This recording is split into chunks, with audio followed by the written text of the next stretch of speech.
We're on the brink of the New Hampshire primary, by the way, which just became a two-horse race.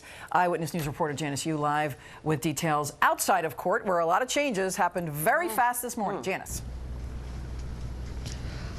Yeah, good morning, guys. A flurry of changes in the last half hour or so. We actually just saw E. Jean Carroll get back in the car, and she is leaving the courthouse. So what happened here was there was one juror and at least one of the attorneys involved in this case. Both said they were not feeling well. So the judge told that juror to go home and take a COVID test. And once those results come back, that will kind of determine whether court will be back in session tomorrow. But of course, this means it's unclear if and when the former president will be testifying if court resumes tomorrow. That, of course, coincides with the New Hampshire Republican primary. And that is why Trump's attorney has asked the judge to postpone his testimony until Wednesday. Though, as of right now, a judge has not ruled on this.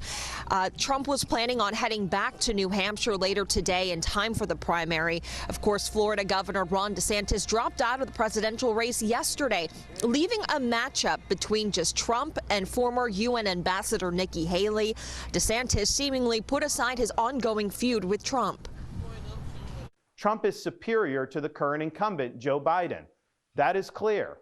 I signed a pledge to support the Republican nominee, and I will honor that pledge.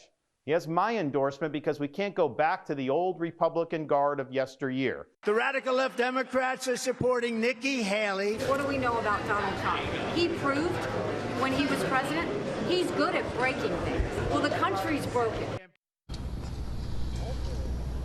Well, back out here live as of right now, again, it's not clear what the timeline looks like for the former president's testimony, if court resumes tomorrow, if that testimony will get pushed back, or if we just resume altogether on Wednesday. But of course, as soon as we learn what's next, we will bring that to you.